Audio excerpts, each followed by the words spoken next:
أشرف الأعراب والعجم خير من يمشي على قدمه. الحمد لله وحده والصلاة والسلام على من لا نبي بعده أما بعد. Assalamu alaikum wa rahmatullahi wa barakatuh. Cours de Sirah, biographie du prophète d'Allah sallallahu alayhi wa sallam. Nous sortons coup sur coup de trois gros événements de la vie du prophète d'Allah sallallahu alayhi wa sallam. Événements difficiles que sont la mort de Abu Talib, le décès de Khadija radiyallahu ta'ala anha et le voyage vers Taïf. Maintenant, on a une autre grosse séquence dans la vie du prophète d'Allah sallallahu alayhi wa sallam qu'on va commencer à aborder à partir d'aujourd'hui. C'est aussi un gros événement, mais c'est un événement beaucoup plus joyeux, positif dans la vie du prophète d'Allah sallallahu alayhi wa sallam. Un événement majeur donc qu'on a appelé le voyage nocturne, Al-Isra wal-Mi'raj. En fait, ce qu'il faut d'ores et déjà comprendre, c'est que lorsqu'on dit Al-Isra wal-Mi'raj, eh bien ce sont deux événements distincts, mais très probablement successifs. Al-Isra wal-Mi'raj, deux événements distincts, mais très probablement successifs. Al-Isra, c'est le voyage horizontal, nocturne, de Mecca à Jérusalem. Al-Isra, le voyage horizontal, nocturne, de Mecca à Jérusalem. Le deuxième événement, c'est Al-Mi'raj. Al-Mi'raj, c'est l'ascension depuis Jérusalem jusqu'aux cieux. Donc on a deux événements, Al-Isra ou Al-Mi'raj. Cette histoire-là, elle est très connue. Et je suis sûr que chacun d'entre nous, nous connaissons des bribes de cette histoire-là du voyage nocturne. En fait, sur toute la période mécoise, c'est l'événement à propos duquel nous avons, et de loin, le plus de détails. Nous avons énormément de détails. Certains ulama nous disent que nous avons autant de détails pour Al-Isra ou Al-Mi'raj que sur les autres événements, la totalité des autres événements de Mecca. Et en plus, on a deux passages du Coran qui vont traiter de Al-Isra ou Al-Mi'raj. La première question qu'on peut se poser, c'est la date de cet événement-là. On va dire que c'est un événement. En fait, il y a deux événements en un. La date de cet événement. Eh bien, la meilleure réponse est Wallahu a'lam. Parce que pour le coup, on a vraiment beaucoup d'opinions différentes. Certains historiens en ont compté, dénombré au moins une quinzaine. Ce dont on est absolument sûr, c'est que cela s'est produit entre le boycott et l'immigration. Entre le boycott et l'immigration. Beaucoup de savants, effectivement, nous disent que c'est après Taïf, après la succession d'épreuves que nous avons vues dans des cours précédents, eh bien, quelque part, Allah subhanahu wa ta'ala va l'élever au ciel. Le symbole, il est fort comme un signe. On ne va pas, pour notre part, dans ce cours, citer les opinions de tous les savants sur la datation précise de Al-Isra ou Al-Mi'raj. Certains ont dit que les deux événements ont été faits à différents moments de la vie du prophète d'Allah sallallahu alayhi wa sallam. Et d'autres ont posé comme hypothèse qu'il y a eu plusieurs Isra et plusieurs Mi'raj. Cheikh Idris Kandaroui rahimahullah ta'ala et Hafiz ibn Hajar Asqalani rahmatullahi alayhi discutent en détail d'au moins 10 opinions différentes. Cheikh Mubarak Puri dans Rahiq al-Makhtoum, il en cite 6.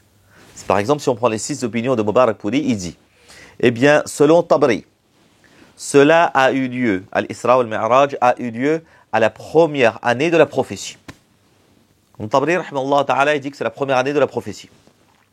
Selon An-Nawawi et Qurtubi, ça serait dans la 5e année de la da'wah. 5e année de la prophétie. Selon Mansour Puri et peut-être Ibn Ishaq, ce serait le 27e Rajab de l'an 10 de la prophétie. Donc après Taïf, 27e Rajab de l'an 10 de la prophétie. Selon d'autres, eh bien, ce serait 10 mois avant l'émigration du prophète d'Allah sallallahu alayhi wa sallam à Medina. Donc en l'an 12 de la prophétie. Selon d'autres encore, 1 an et 2 mois avant l'émigration, avant l'Hégire. Ce qui nous ramène à environ Muharram de l'an 13 de la prophétie. Et dernière opinion relatée par Mubarakpuri dans le Nectar cacheté, ou l'ultime joyau de la prophétie, 1 an avant l'Hégire, donc ça nous ramènerait à environ Rabi'ul Awwal de l'an 13 de la prophétie. Voilà grosso modo quelques opinions que nous pouvions avoir sur la date de Al-Isra wal-Mi'raj. En tout cas, Ibn al-Qayyim rahmatullahi alayhi dans Zadul Ma'ad dit que le Mi'raj est après Taïf. Et cet avis-là est le plus partagé par les ulama et ça semble effectivement être le plus cohérent. Wallahu a'lam. Il y a une autre chose dont je voulais vous parler, c'est un avis populaire. Et un avis populaire est très largement partagé par beaucoup, pas par les ulama, mais par beaucoup de musulmans et de musulmanes, que cet événement-là s'est déroulé le 27e Rajab. Je viens de vous dire, on n'a absolument aucune certitude. Mais, subhanallah, en considérant que ça s'est déroulé le 27e Rajab, ça c'est une chose. Déjà, c'est basé sur une hypothèse. Et deuxièmement, pour beaucoup de musulmans et de musulmanes à travers le monde, eh bien, la croyance populaire veut que ce 27e Rajab-là serait une nuit, une grande nuit, une nuit importante, presque aussi importante à l'instar de Laylatul Qadr, ou Laylatul Nisfi min Sha'ban, ou d'autres nuits, la nuit de Jumu'ah par exemple, Allahu A'lam. Et là aussi, les ulama en ont beaucoup discuté pour expliquer que même si, et c'est une hypothèse parmi tant d'autres, même si ça aurait été le 27e Rajab de l'an 10, de la prophétie par exemple, mais c'est un événement dans la vie du prophète d'Allah sallallahu alayhi wa sallam, et rien nous indique que cette nuit-là, même aujourd'hui, 14 siècles plus tard, eh bien, pourrait revêtir une importance particulière. Lorsqu'on va célébrer le 27e Rajab, encore une fois, ce n'est pas dit que c'est vrai, mais imaginons que ce soit effectivement que c'eût été le 27e Rajab. Qu'est-ce qu'on est en train de célébrer? Eh bien, tout simplement, l'anniversaire du voyage du prophète d'Allah sallallahu alayhi wa sallam au ciel. Problème. Et c'est un vrai problème pour nous. Aucun sahabi, les sahaba radiyallahu ta'ala anhum ne l'ont pas fait. Ne l'ont pas célébré cela. Et rappelez-vous d'une chose. Faire quelque chose au nom du dîn et s'obliger, ma'al iltizam, s'obliger à faire quelque chose en disant que c'est obligatoire dans le dîn, alors que ce n'est pas le dîn, eh bien, c'est comme si on a rendu obligatoire quelque chose qui ne fait pas partie du dîn. Et cela s'appelle comment? Eh bien, dans le vocabulaire des ulama et des hadiths, du prophète d'Allah sallallahu alayhi wa sallam, cela s'appelle une bid'ah, une invention, une innovation religieuse. Je sais que on entend parfois ce terme et que certains en abusent en l'utilisant à toutes les sauces, à tort et à travers. Certes, bid'ah. Cependant, cela ne doit pas nous faire oublier que la bid'ah, intrinsèquement, c'est quelque chose de grave. C'est quelque chose de vraiment grave. Surtout lorsqu'on connaît le hadith du prophète d'Allah sallallahu alayhi wa sallam, hadith très connu, rapporté dans Sahih al-Bukhari, par Aïcha radiyallahu ta'ala anha, Man ahdatha fi amrina hadha ma laysa minhu, fahuwa rad. Celui qui innove dans cette religion, dans notre religion, dans cette chose-là, eh bien, l'action innovée est rejetée.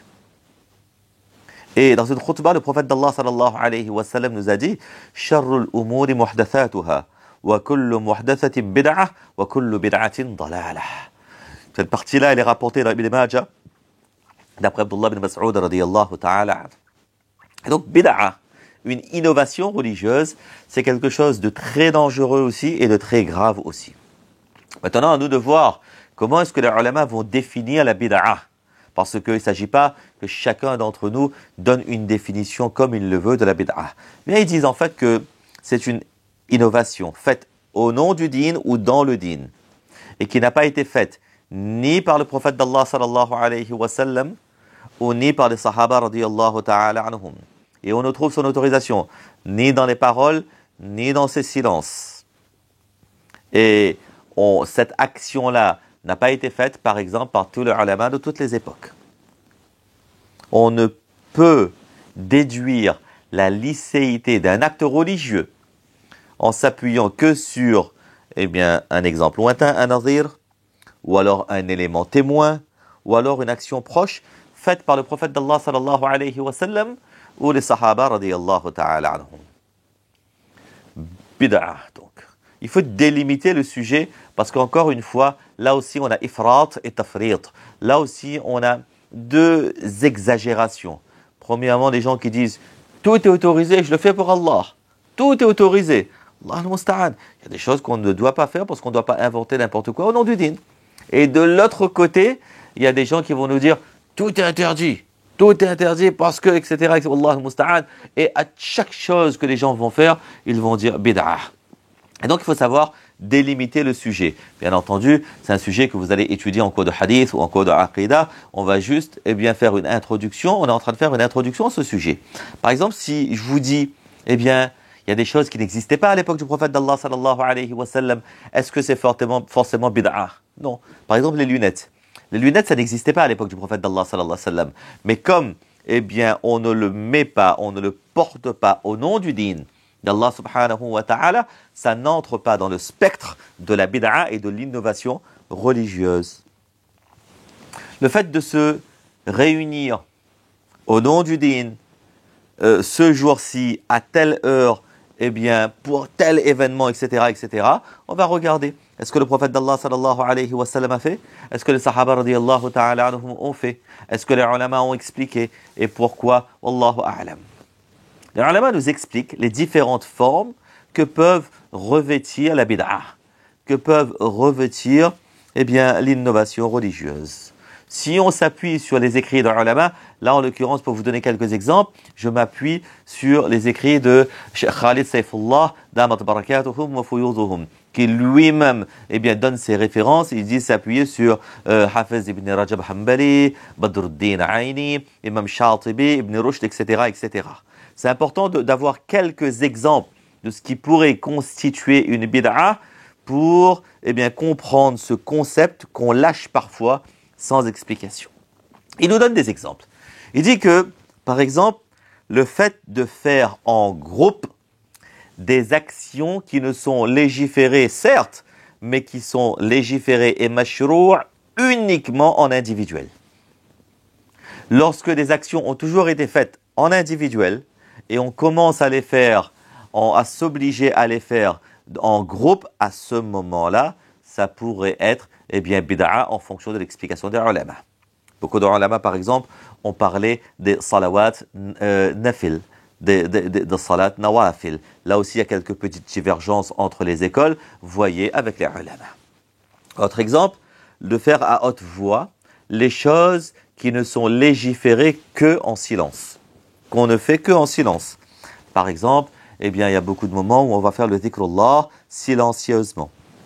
Lorsqu'on va s'obliger à le faire en groupe ou à haute voix, pour d'autres raisons que la tarbiya, le ta'lim, l'apprentissage, etc., il y a beaucoup d'occasions où cela peut découler sur des bid'ah.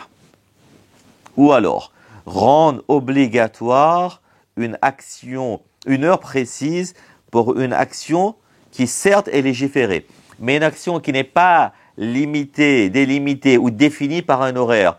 Nous, on va se dire que cette action doit être faite uniquement à ce moment-là. Ça aussi, c'est une bid'a. L'action, elle peut être faite n'importe quand. Et nous, on va se dire que l'action, elle doit être faite uniquement là. Et encore une fois, je passe rapidement les détails. Si c'est un professeur qui va obliger ses étudiants à le faire, si c'est le parent qui va obliger ses enfants à le faire, question de ta'lim, d'enseignement, de tarbiya, pour qu'ils prennent l'habitude, ça c'est autre chose. Mais je parle pour le commun des mortels, wallahu a'lam.